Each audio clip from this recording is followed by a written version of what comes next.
All right, folks, welcome to the front lines of the culture war. Welcome to the Iron Age attacks. I am your intrepid host, Razorfist, and I am joined by an Eisner-award winning legend in the comic book field. For a second time, it is always a pleasure, and I am honored to be joined by Mr. Mike Barron. Sir, you require no introduction, but I have provided one regardless. Before we get to anything of lesser import, we need to address what is truly burning here, apart from LA and my urine. Team Trump or Team Elon, Mike? What was Team Trump or Team Elon? I think it's an elaborate psyop. I think they're playing 5D chess, and this is all a show for the rubes, and then they're going to get back together. You think so? They're going to have the great big ABBA reunion? What was your initial reaction as soon as you saw that stuff pop off? I'm curious. I like what both men stand for. I wish that Trump had a little more self-control and that he would think before he speaks, but that's just not his way. It's not going to happen now at this late stage in his career. Yeah. I think the game of brinksmanship in this case was more so elevated by Elon. Trump's initial statement was, well, he hasn't said anything bad about me just yet, but I'm sure that's coming, blah, blah, right? Like, I'm sure it's coming. That was his negative. Oh, and he said he was disappointed. That's what he said. I'm a little disappointed in Elon, frankly, right? That whole thing. And Elon was not pleased with that, apparently. He went off like an Israeli beeper. We have to remember that he's autistic, and that he's got, and that means you have problems dealing with people in a social situation, and that's obvious from his every appearance. Oh, no kidding! Watch him deliver speeches and stuff on stage with Trump and what. I love it. It's endearing to a degree, but it's definitely a thing. We need to dig into the true import here because we have you. This is a guy, folks. Gosh, give us a brief rundown. Launched the ongoing Punisher comic, Nexus, part of the early 80s indie revolution. I mean, one of the beachheads of the early 80s comics indie revolution. I mean, it blows my mind. You were on the ground floor of the early 80s indie comics along with, I was just reading Dave Stevens' Rocketeer, stuff like Flaming Carrot later on, Concrete, Cerebus, goodness, and of course, Ninja Turtles. What was in the air and or the water in the early 80s? Why do you think that explosion occurred right then? Why was it all in black and white? What was it, man? It was so unified. I don't know why these events come together. And create an explosion at the time that they do. In retrospect, you can trace it all. There are a lot of histories as to why. I was lucky. Steve Rude and I were in the right place at the right time when Capital City Distribution decided they wanted to launch their own comic line, and they said, we want a costume superhero. And one thing I knew, I always had this faith in myself that I could write comics, and I didn't want to do anything that had been done before. I mean, there are so many captains and doctors, which are these honorariums. People name their characters to confer on them a fake sense of dignity and authority. I wanted something totally original. And that's where Nexus came from. I knew that if he showed up, if somebody died every time he showed up, that was dramatic. And that's not a big insight. That's why our popular entertainment has been dominated by police, detective, crime, medical, and legal shows for the last half century. He's like life and death, and that's the stuff of drama. Yeah, he's like a bounty hunter at gunpoint, kind of like has to go out and assassinate someone at someone else's whim. I just love the whole premise. It's a great premise for a continuing story arc. I would with a TV show, for example, Have Gun Will Travel has a great premise. So he gets the card, he hands the guy the card or whatever. That's the propellant for the ongoing action. I think Nexus has a great hook with Well, regard for to people who aren't familiar with him, he's a reluctant executioner of mass murderers 500 years in the future. yeah. When he sleeps, he dreams. He has horrific nightmares of mass murderers and czars, concentration camp commandments. And when he wakes, he knows he has to seek them out and kill them, or the dreams will recur until they drive him mad. We Right. didn't reveal the source of the dreams until about 2 years into the series. And then we learned that the dreams were being sent to him by an insane alien. As you do, as you do. Named Hedraldo, actually. No, it's sorry, Hedraldo, you have to go back. But yeah, I'm just so it's kind of got that vigilante fiction edge to it. It definitely has that hard, like I don't know if it's got a little bit of that 50s pulp sci-fi edge to it a little bit in terms of the aesthetic. Maybe Rude was pulling from that a little bit more. Definitely. I absolutely love that. It was not, that's one of the coolest and most refreshing things about early 80s indie comics. Like the sky was the limit. You could mix all kind of genres that at the time were not necessarily on vogue. I should stop prattling on and show the trailer though, because you right now have a Kickstarter that is absolutely demolished. It's already demolished its goal. It's up over 100,000. It's for the Nexus Omnibus Volume 1. If you want to get into this character, and you should if you're a heterosexual, then you should check this out. There's a link actually in the description. Well, we'll talk about that in a moment. But watch this thing. It's purdy.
Hook it in my veins, man.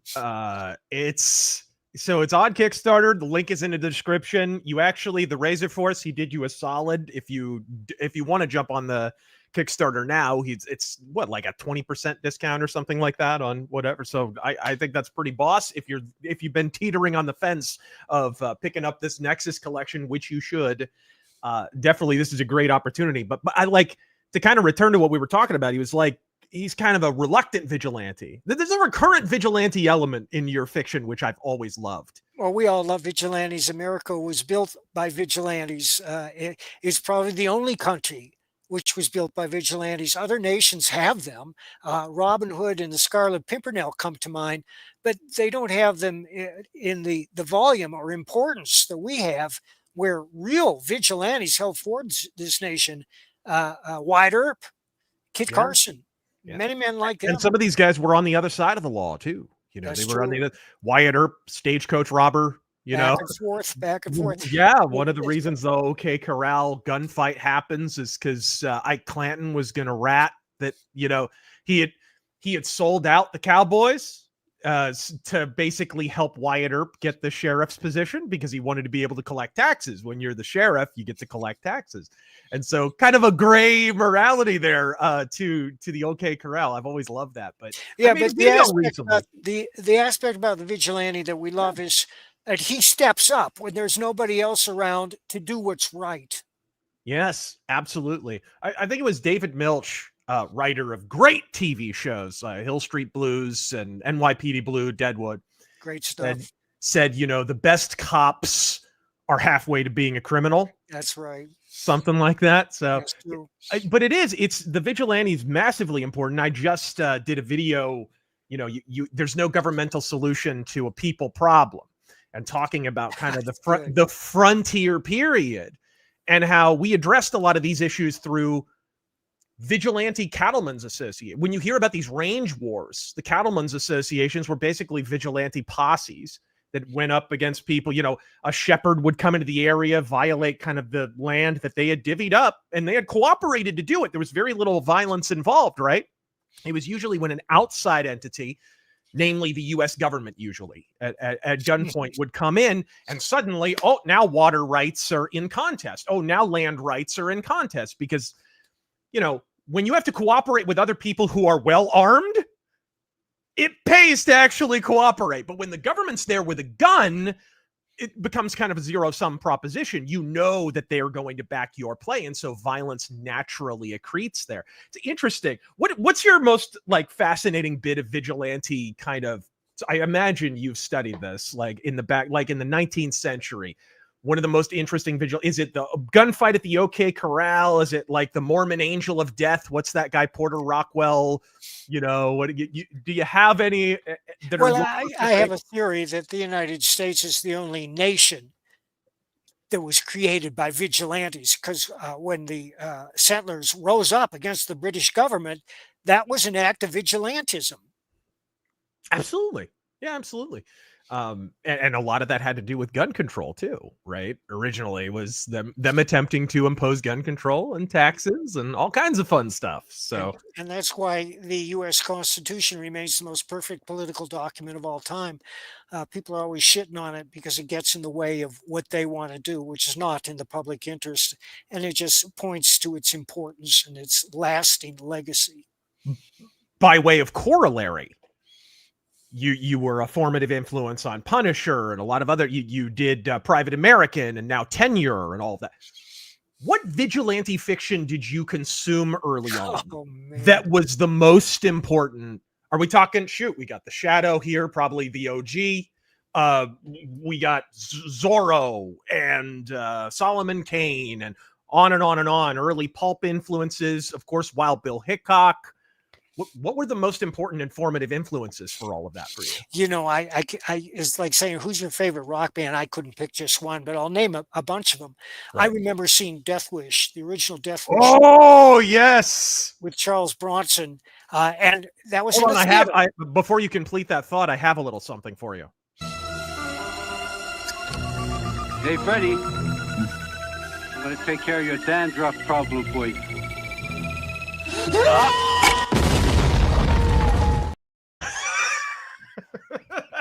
Sorry, I had to.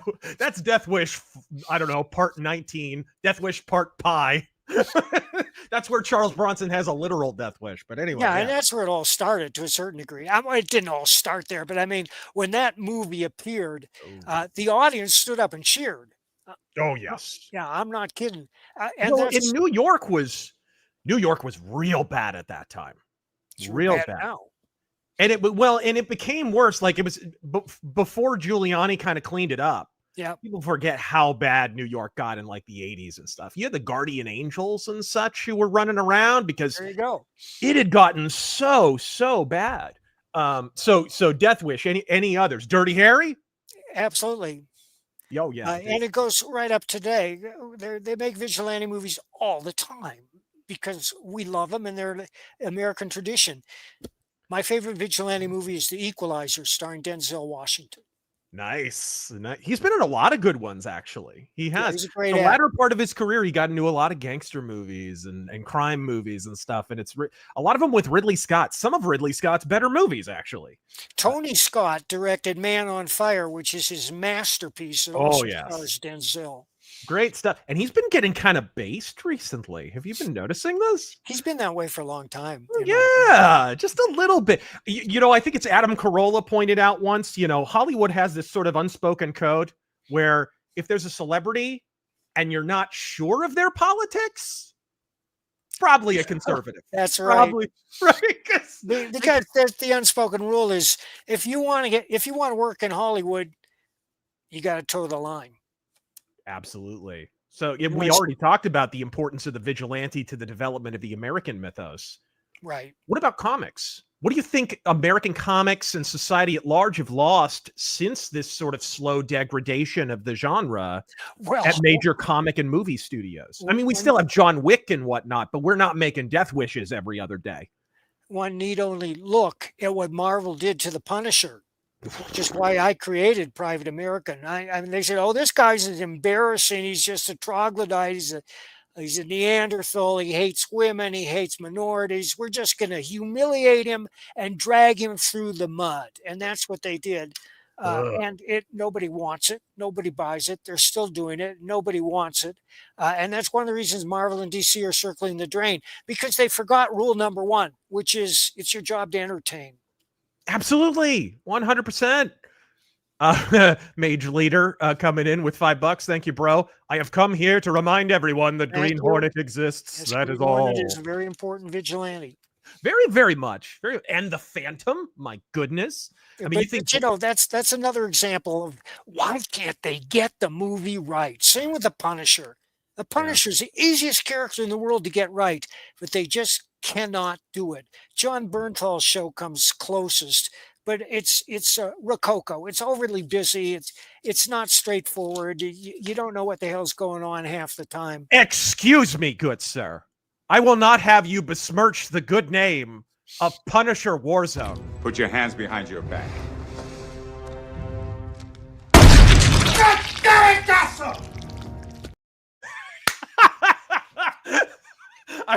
Nick Stevenson, the best Punisher. The movie. I love him, man. I miss that guy.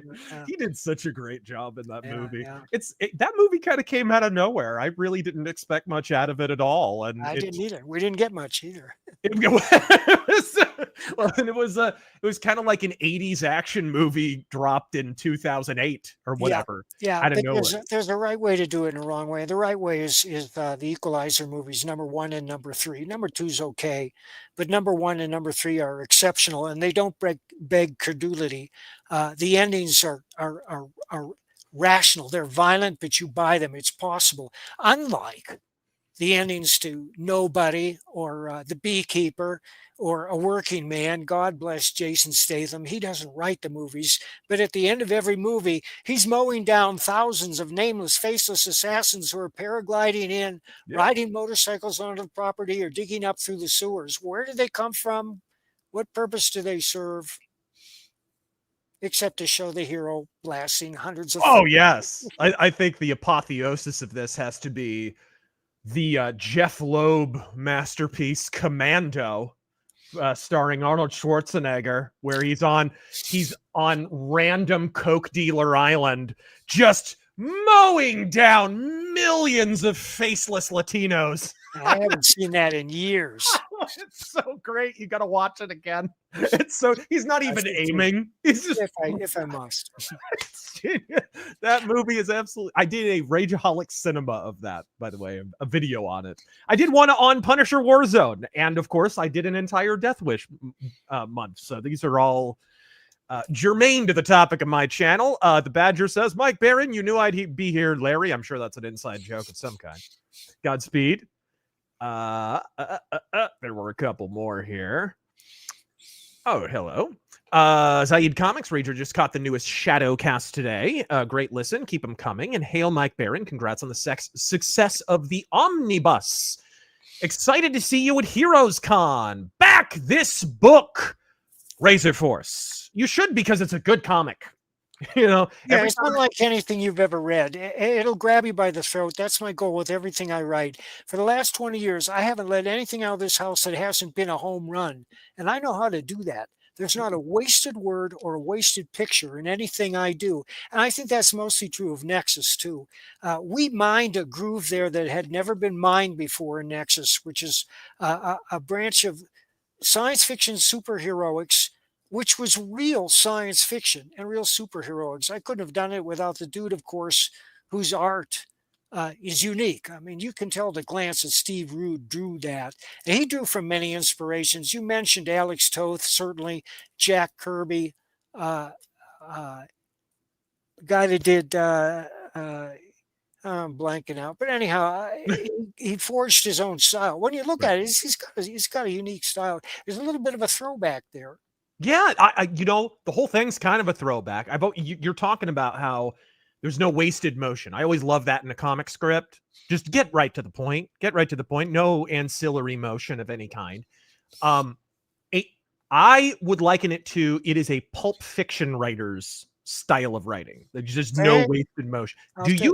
Have you read much Pulp Fiction? Was that an inspiration for you in the past to get into comics? Did you get into that first and then jump into comics? Well, I wanted to be a novelist, and I am a novelist now. Right. It took me a long time to get there, but I got there.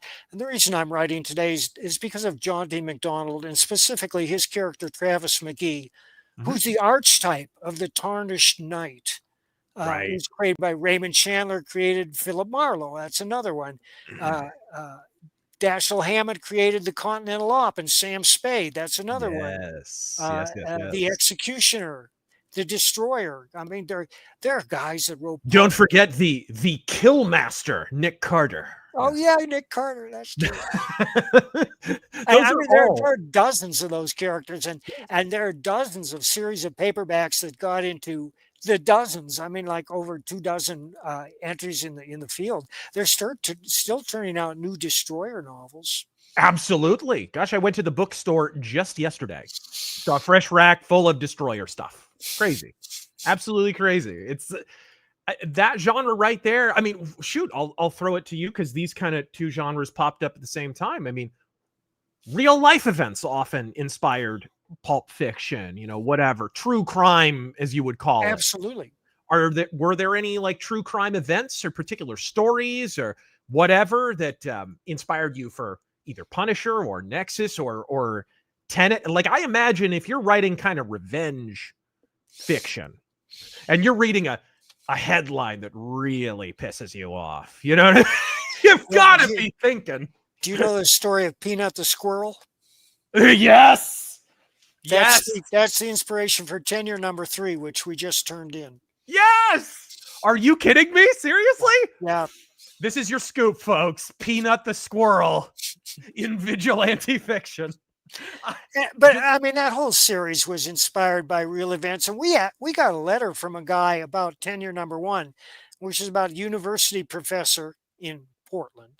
Blaine Pardo is the reason Tenure exists. Blaine contacted me and said we should write something together, and Tenure is Blaine's idea. Yeah, a novel, basically a vigilante, kind of the modern Death Wish kind of a thing, sort of that kind of deal. Do you want to give us a real quick explanation of it? We talked about it a little bit the last time you were on, but he created the first book, and it's about a university professor, history, in Portland, of course, who declines to use students' preferred pronoun, and how it destroys his life. By the way, it just emerged today. Mark Millar getting grief for just daring to appear on non-leftist podcasts now. So already cancel culture coming for him just because he refuses to cancel the people they don't like. That's right. So, well, Mark, shout out to Mark Millar. God bless him. Yeah. Shout out to Mark Millar. You're welcome on the Iron Age attacks anytime you like. But we got a letter. I got to read you this letter about where is it? Yeah. About Tenure. Hang on, let me see if I can find it. Ghostwriter says comics essentially have the responsibility to illustrate the idea that there will always rise characters with a love of justice, order, and the qualities of a true lawman where civilization fails. Would that accord with your read? It would. This is the letter we got. Loving Tenure so far. I'm in higher ed. Basically, I'm a Braxton who still has a job, and it really works the way you describe. It's actually worse. You say something someone disagrees with, and the DEI investigators call you, and you have to prove your innocence. Even when they review the video, all university meetings are now videotaped, and you are innocent if you get a lecture about not causing issues. Yep. It's not about enforcing policy. It's about oppressing everyone who doesn't go along with the left. It's so bad that I've actually taken steps to protect myself from the situations you describe and using Proton Mail through a VPN overseas. Wow. Hail Razor and Mike says 32 flavors of Nick Weiser. Mike, is there an existing vigilante story that you have yet to write that you'd like to have a shot at? Well, Nick, I've always taken stories from the headlines. When I was writing Punisher, I mean, I was ripping stories right out of the stuff that was happening, like the Tylenol poisoner and gun runners, cycle gangs, crazy preachers like Jim Jones. There was a whole series patterned after him, crooked bankers. And my approach to the Punisher was a straight crime comic. And for 3 years, there was no time travel, dinosaurs, science fiction, or robots. And I think that's what made the book outstanding. Yeah. I we'll have some Punisher questions for you because my old roommate, hardcore Punisher fan, as I told you before we went live, he has the hardcore Punisher question for you a little later. But I'd like to stay on this true crime thing. So I love that idea. I remember in Dirty Harry 2, Magnum Force, the thing where the pimp kills the hooker by making her ingest Drano. That was a thing. That was a thing in the news, and they got in so much trouble for that. They got big time canceled back at the time. I remember Roger Ebert called the movie fascist and everything. So my question is, you look at true crime then, and some of the earliest pulp writers wrote true crime. Walter B. Gibson was a crime beat reporter before he wrote The Shadow, and on and on. How? Like, does it make you as violently nauseous and marginally homicidal watching what has become of the true crime genre in 2025? Like, how did true crime turn into a comfy genre peopled by pink-haired cat ladies picking out a favored serial killer to play the part of their husbando? You should have Blaine on to talk about this because he writes true crime books. And he's done true crime broadcasts. I was obsessed with true crime at one time. I read every book Ann Rule ever wrote and a lot of others. I used to study these serial killers and so forth. And I've based a few of my stories on them. But I don't want to get morbid. There are other types of crime as well. And as the times change, the crimes change. Yeah. Do you think maybe it's symptomatic? Do you think storytelling in general across all media has just gotten too safe, generally speaking, across the board? No? No, there's a new series out called Sledge, which is super violent. I can't think of the guy's name right off, but I have the book and I've been reading it, and it makes the executioner look like a butler or something. But it's out. Any type of fiction you want, it's out there.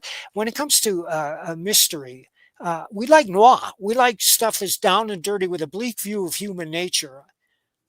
And that's of course Dashiell Hammett and Raymond Chandler to a certain degree, and a lot of other great writers like Mickey Spillane and people forget Dashiell Hammett, his stories were semi-autobiographical. He worked for the Pinkerton Agency. He was a beat detective. And that's so true. In actual Gumshoe, he wrote Red Harvest, which I used as the inspiration for The Long Moonlight. And everybody's used as the inspiration for everything. Fistful of Dollars. Yojimbo ripped it off and didn't pay for the rights. That's right. And on and on and on, right? It's been ripped off a whole lot. But that was semi-autobiographical. He went to this town, what was it called, like Murderville or something like that? They used to derisively call it like Murderville, but it was basically Leadville, Colorado. He was sent there basically on behalf of the mining consortiums or the industrialists, and he got to see how corrupt it was. They were just no good guys. And there was another detective turned crime writer named Joe Gores. Poisonville. Thank you very much. Sorry. Personville is what it was supposed to be, but it's Poisonville.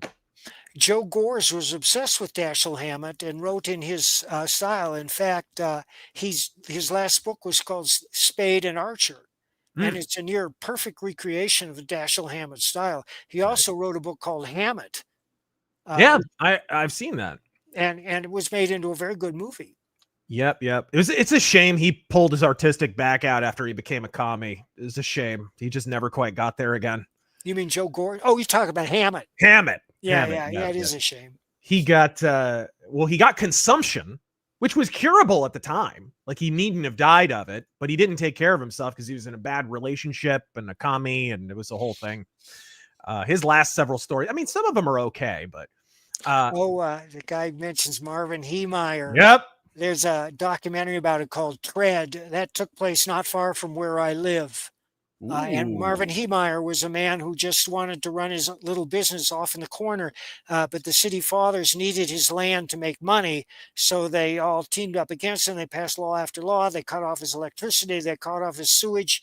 So one day he took his bulldozer and he armored it. He put a huge steel plate up all over it. He got in it and he set out and he destroyed the whole city. He ran over everything, and he didn't kill anyone, but finally he shot himself because he knew there was nowhere he could go from there. Right. It's funny because his sentence probably would have been a couple years. You know what I mean? Like it's property damage, but Killdozer. The name. Yeah, the Killdozer. That was the anniversary of that yesterday, right? Correct? Something like that? May have been, but there's a documentary called Tread, which is right on. I mean, Killdozer is a fictional story that was inspired by Heemeyer. Yep. But Tread is even more fascinating. The truth is even more unbelievable. Yes. I love this series, Justified. A lot of people do. It's like a basic cable version of Deadwood in the modern day, kind of. Yeah, absolutely. Sort of. Private American. Speaking of vigilantism, you got to tell me about it. We didn't talk about it a whole lot last time.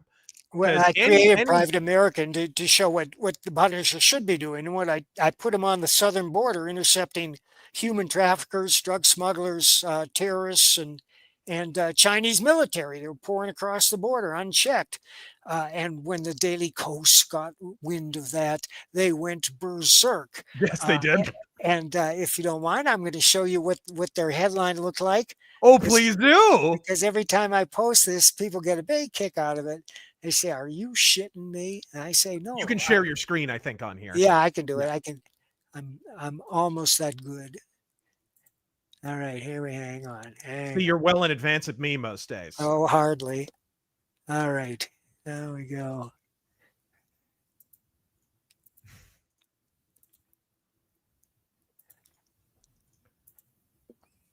Here we go. Mario Trujillo, while you're looking that up, says, don't forget about the railroad corruption, Razor. Those SOBs strong arms stole and killed to get land. F them and the tracks they rode in on. God bless Razor and my very, very true. Also, the government taking over water rights. Water rights had been pretty equitably, based on need pretty much, had been handed out by the actual citizens in the area. Government shows up, immediate bloodbath. Because before any of that, everybody's armed. You got to consider, okay, who needs what, who lives where, what do they all need in terms of water, whatever. They actually had to consider that, or else they might get shot. Government shows up. It's like, oh, no matter how I divvy this up, the government will back my play. I have a giant smoking musket over here. Fantastic. Now I can do whatever I want. And that's when the real corruption set in and lots of murder. It kind of became the Wild West after it was less wild, is really the sort of inversion of the fact of history. But did you find it? Yeah, it's there. Oh, okay. Here we go. There we are. Racist AF comic book. I'm interested, sir, and I would like to subscribe to your newsletter. You had me at Racist AF comic book. Send me your email. Oh, I have your email. I'll add you to my newsletter. It's fantastic.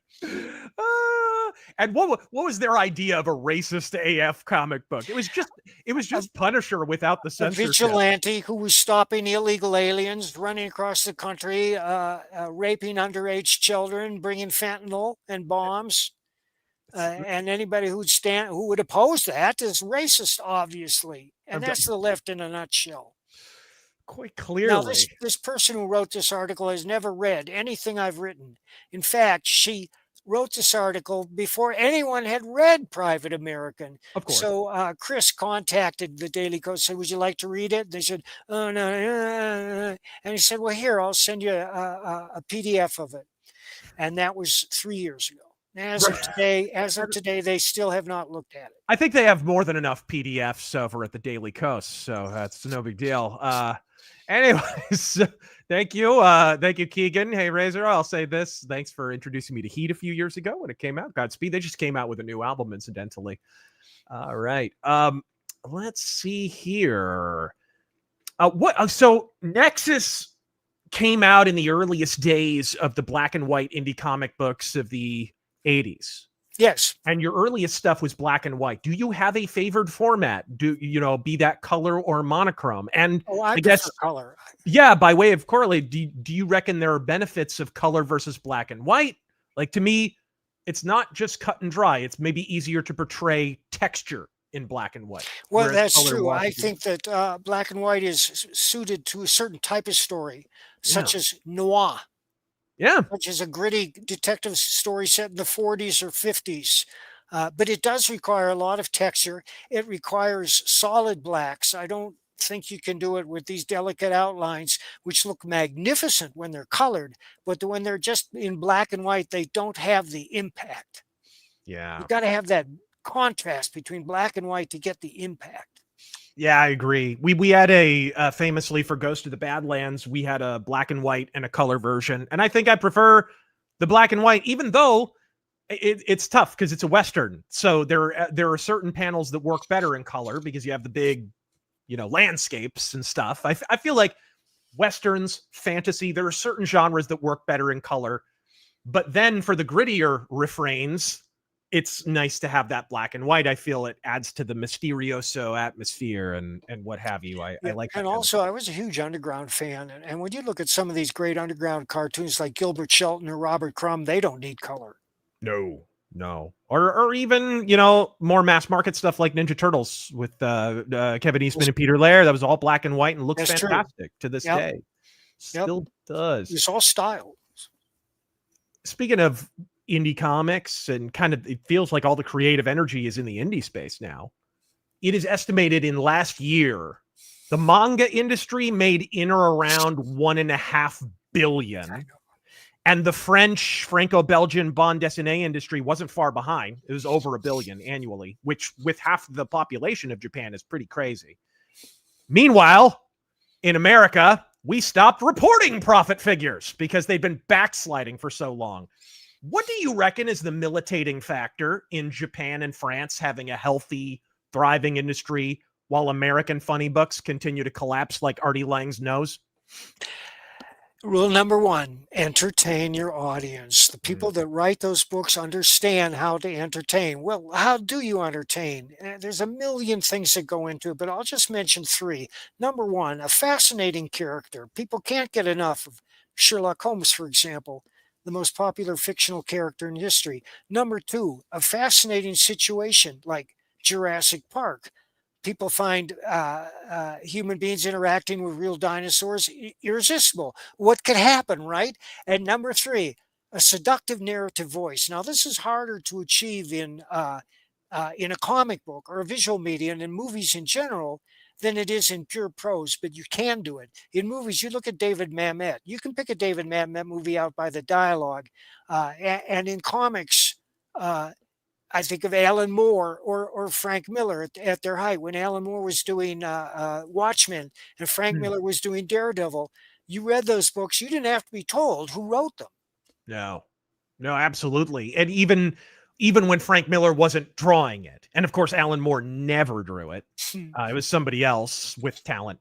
But there was still a look and a feel to their comics. You could read From Hell and almost visually tell that it's Alan Moore just because of that approach. But yeah, I see the collapse of very, very slow motion collapse of comics. Like, I don't think Batman and Superman are going away. I don't think X-Men's going away. I don't think Spider-Man's going away. But I think outside of those tentpole characters, like, I don't think in 15 years we have an ongoing Nightwing comic. Like, I don't think in 15 years we have an ongoing, maybe we'll still have Daredevil because he's got a TV show, but you know what I mean? Like, I feel like B grade characters probably not going to have much of a place in the market, because where I see the industry going, and let me know what you think of this, is DC and Marvel becoming basically glorified IP farms. Well, I agree with you. I think they've given up on entertainment. It's not that they've given up. They don't care. They're not interested in entertaining their audience. For some reason, they have this bizarre fascination with lectures, with dressing people down, with telling you how to think. And nobody likes a lecture. You open up a comic book and you see 500 words covering up the art, the eyes glaze over. You think to yourself, well, this isn't fun. I read comics for fun and entertainment. When I look at all these words covering the art, that just doesn't seem like fun to me. Yeah, I agree. That was another thing. Like, maybe it's because I had drawn comics before. When I did my comic, I really tried to pare down how many words were in it. I really tried to just, okay, here's one balloon. Here's one, what? Actually, that brings me to a really good question just off the top of my head. There are lots of aspiring and even current creators who watch these streams.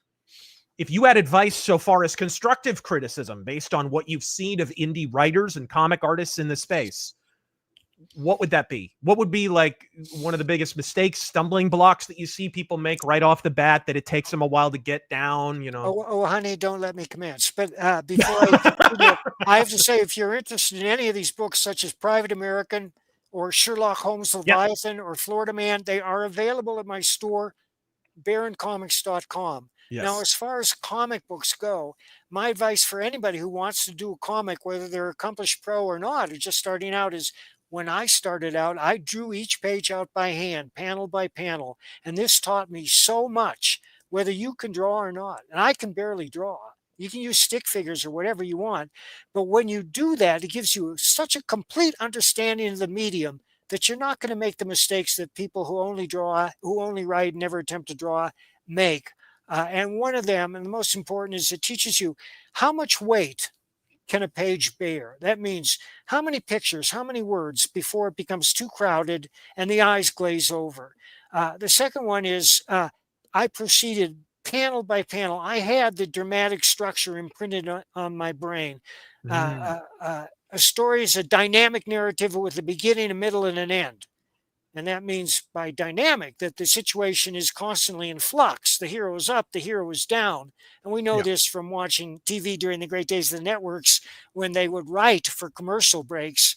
But we know it now because when you write a novel or a chapter or a thriller, the chapter has to end naturally. It can be on a cliffhanger, but it doesn't necessarily have to be on a cliffhanger. It can be with a note of finality, knowing that the scene is done, let's go on to the next. But when you move from panel to panel, it forces you to think, what happens next? And that's the most important question in fiction, because if the reader doesn't care, he's not going to turn the page. Well, how do you make the reader care? I covered this briefly a minute ago. Fascinating character, fascinating situation. Another one is scintillating dialogue. You just enjoy listening to these people talk. It's entertaining in and of itself. And that's where David Mamet comes in. A lot of the dialogue we see in comics is just crap. It's just chit-chat. And it doesn't sound like real people talk. It's so important that your characters sound like real people talk. Yeah, absolutely. I think there's also an element, and this is purely in my experience, so let me know if I'm just a neophyte, but there is a lack of respect from some comic writers for the fact that I would say if there's a ratio in terms of who is bearing the weight of the storytelling, sometimes it's maybe 60-40 the artist. Like sometimes the artist is a little bit more of a facilitator of the story, because in comics, he can tell a whole story by him. Look at that Steve Ditko thing where Spider-Man is lifting the machinery off of him, right? With that famous sequence, and what you could have no words there, and it just absolutely would still do the business. You can tell that story visually just with the art, and the writers got to know, okay, I can take a step back and I can trust, especially a good artist. I was fortunate to work with George Alexopoulos, who did an amazing job and is a great comic book artist. But when you know somebody and you've worked with, goodness gracious, Steve Rude, like you can trust this guy to bear the weight if you need to. You know what I mean? Like I feel like that's another thing that a lot of aspiring writers need to kind of take to heart. So we talked about Private American. We talked about Punisher a little bit, but here come the hardcore. Actually, before we talk about the hardcore Punisher questions, Bronze Star, you have another property that's going on there, because I talked about my Western a little bit, Ghost of the Badlands, but you haven't talked about Bronze Star. The first one was killer. You're about to turn around and drop 2? Yeah, in fact, Pat's just about done with it, and I'm so glad you asked about that, because I'd like to show you one of his pages. This is going to please do. I mean, it would be astonishing for anyone at any age, an artist, to do something like this. But at Pat's age, to see art like this, it's unbelievable. Yeah. All right. Let's see. Yep. There we go. Yes. There it is. All right. Super Zippy. Diamond Comics canceled all orders from Marvel, Boom, Dark Horse, IDW, etc. Also, color and black and white has its uses. I like the idea of using all the tools, he says. Oh, let's see this. Oh, that's beautiful. Zoom in on that a little bit if you. Let's see if I can do that. I think you hold down Control and just kind of push up. Wait a minute. Still, it looks incredible even at this distance. Just click on it. Yeah. There you go. Perfect. Beautiful. Gorgeous detail. I thought the first volume was great. A lot of people, when they were looking at Ghost of the Badlands, thought it was going to be some kind of supernatural kind of, it was going to have a supernatural element to it. But I was more in the mind of like Walter Gibson, The Shadow, like suggest the supernatural and then explain it away practically. I've always loved that approach. You went with more of a there's more of a supernatural edge. Oh, wait till you see number 2. Right. So if you guys were jonesing for those supernatural elements, this is the comic you guys want to check out. And it's available. It's available at baroncomics.com, and I'll probably have a couple of them at HeroesCon too. Yes. Austin Harn, hey Razor, fantastic stream. I've got a script I'm writing. Once I make this film, how do you recommend it to get out to the Iron Age community? There's the eternal hurdle, right? Because distribution, I mean, the big thing is in our space is networking and making sure that the people who would dig the thing that you're putting out there find out about it. And luckily in our indie space, more and more people are joining that all the time, whether it's the Ripaverse people or Ethan Van Sciver with Cyberfrog or whatever, right? There's just a whole space here.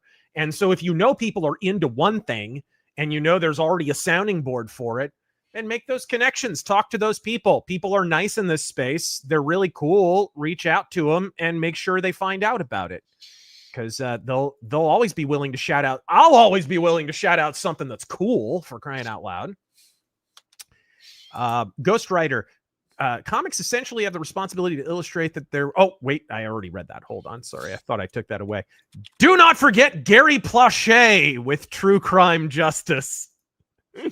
Why, Gary? Why? The most redundant question in human history.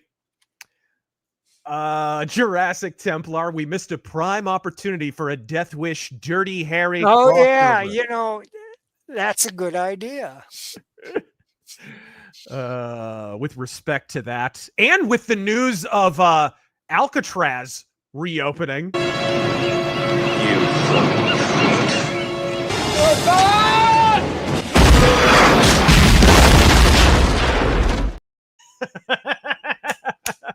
Dirty Harry, the Enforcer. An underrated film. Dirty Harry versus communist terrorists. I'm sold already. Not so much about the feminist partner, but let's see.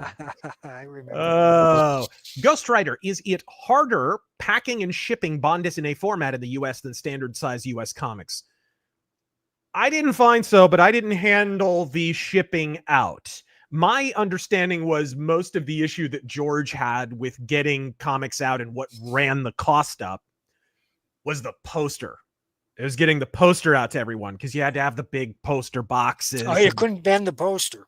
Yeah, can't bend it. Big problem. You know, it's a shame too because I don't know. I personally, when I get a poster that's just folded out in a comic, I don't mind it. I don't mind it when it's been folded square wise or whatever. But do you have a copy of Ghost of the Badlands at hand? I do. Yeah. This guy right here. That's a big book. It's a very big book. Yes. These were the backer editions. So it's very, very large. It's a big deluxe. It's bigger than most BD, to be honest. But we wanted to go that route because that was the primary inspiration was European Western comics and stuff. Yeah, and it's stunning in color too. He did a great job on the color version too, and there's a great big color poster behind me. Not that you could tell. Let's see here. Mephitic Miasma heads. See 500 words covering the art. Reason 1 in why the left can't meme. Ooh, you know what? There's got to be some kind of sickness there. There's got to be some kind of syndrome. Well, words as a substitute for thinking. Yep, super zippy. Mike Judge nails normal talk in his works. Oh, like in King of the Hill and Beavis and Butthead. Yeah, kind of. Luke, Coast to Coast AM is less fringe than modern DC. Now you take that back. It's true, but you shouldn't say it out loud. Iron Colo, the best entertainment is inspired by experience. Experience beats the hell out of lecturing, both in conveyance and impact on the audience. That's true. They say write what you know, up to a point. It's the writer's job to imagine the point of view of every character he's writing about. Should Shakespeare have been allowed to write Othello? Should William Styron have been allowed to write The Confessions of Nat Turner? Those questions are absurd and offensive. Yep. I mean, can you think of a Marvel writer today who could realistically, hey, Puppo, who could realistically put himself in the shoes of Frank Castle, the real Frank Castle, as originally, you know what I mean? Like, I don't see it. And I think that's really what's happening. You'd almost prefer them just to leave him alone. He wasn't being published for a while, but you'd almost prefer them to just leave him alone if they don't know how to write him properly. That's why we're doing Private America, and you're not going to believe the next one. Oh, I look forward to it with bated boner. Speaking of which, we should probably get these. So I had a former roommate, biggest Punisher collector in the world. Retarded, just has everything. The arcade machine, copies of the scripts signed by the people. You have probably signed half of the crap in his collection. Like your signature is probably on half that stuff. I'm sure you have met this guy. There's no way you haven't. But I know you don't write the book anymore, but I'm sure you'll have opinions on some of this stuff. So if not, just say no idea. Do you think the Bloodstone is the canon reason why Frank is still operating as a 40-something vigilante in the 2020s, despite being a Vietnam vet? What is their explanation today for why he is still running around as a Vietnam vet? I'll tell you, Fist, I haven't read a Major 2 comic in years, except for a couple I bought years ago. Right. Just to confirm whether I was right about them, and I was right about them. They contain no entertainment value whatsoever. The only things I know about the Punisher are what people post on X, which they do religiously, just to show how ridiculous it is. Yes, absolutely. Okay, here's a better one. Can you possibly hold Marvel editorial hostage and force them to bring back the white gloves and the white boots for Punisher? Well, no. I mean, nobody wants to do that. We don't care what Marvel does. They're not going to. It's never going to happen again. We're going to create new characters to fill that gap. Yeah. And I promise you, when you read Private American 2, your head is going to explode. Love it, absolutely. He's got elements of Frank, but he is a different character in that he's actually readable. He is. He is actually readable, so that's one distinctive element. What is your favorite comic?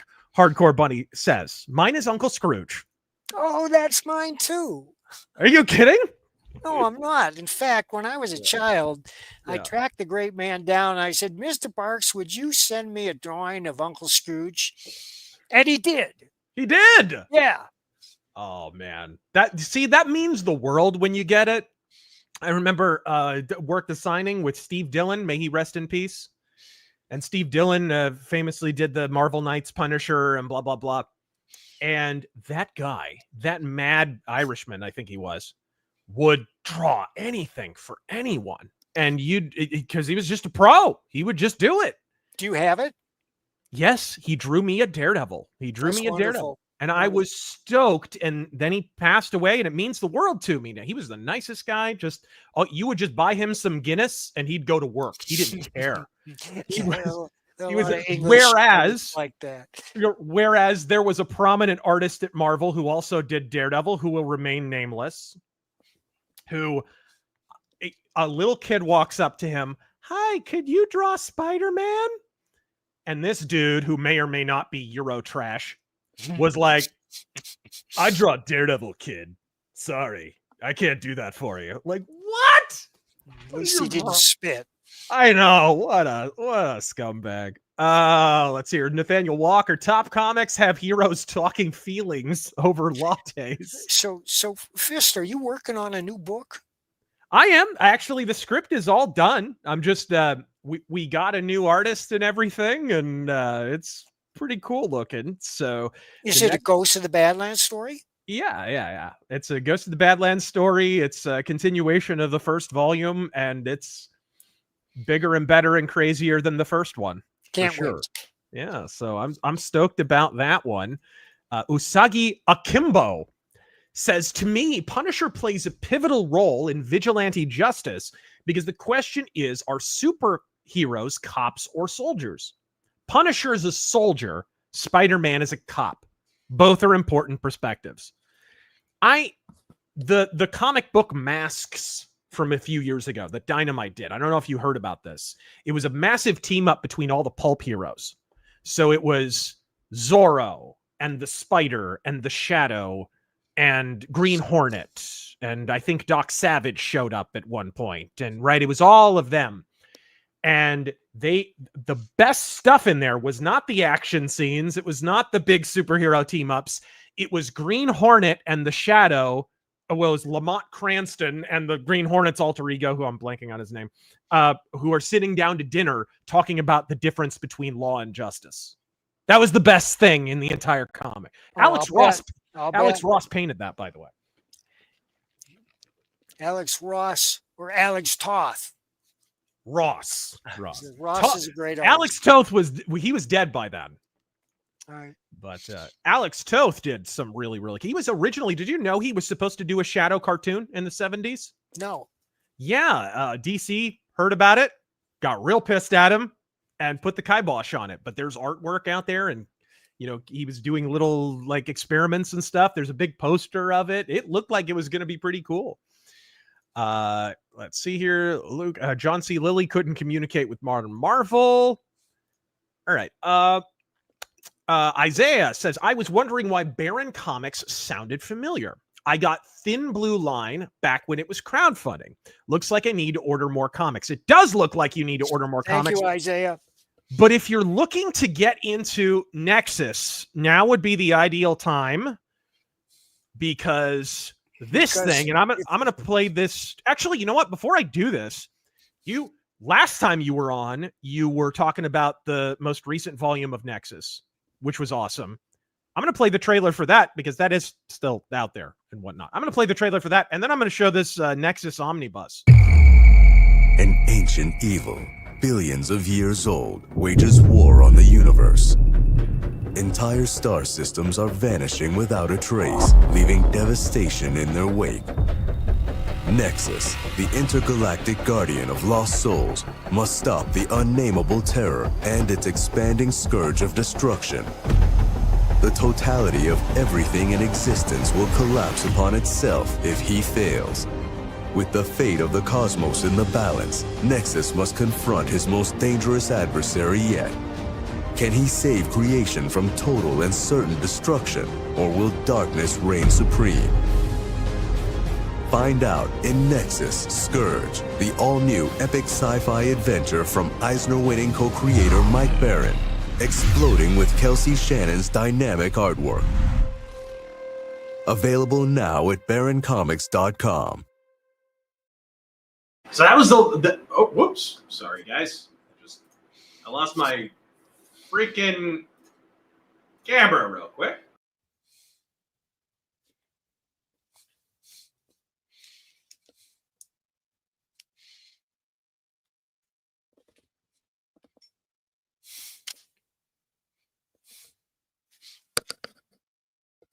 Okay, sorry about that.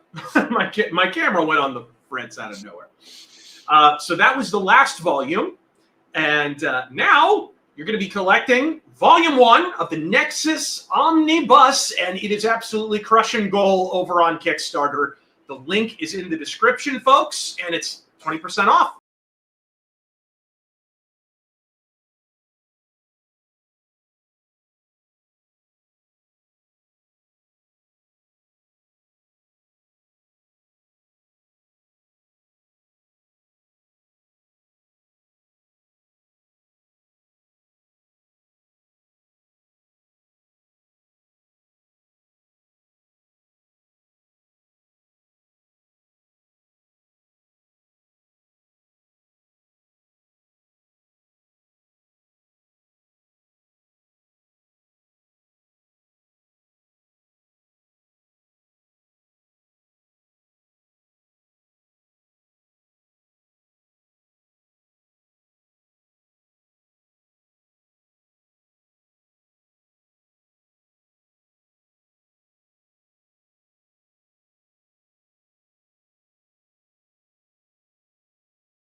There she is. Nexus Volume 1 I love a good omnibus. My goodness. Don't you love what's some of your favorite like omnibus collections, incidentally? I know you've got to have. There would probably be Carl Barks collections.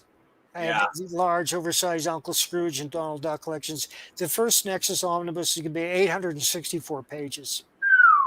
That's a big old boy. That's a big one.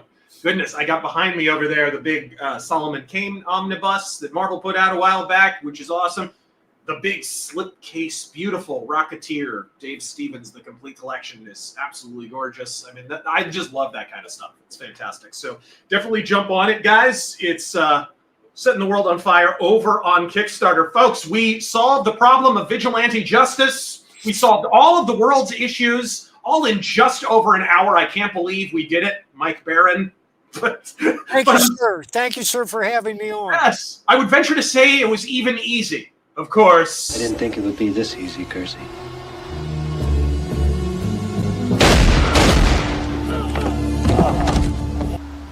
Neither did I.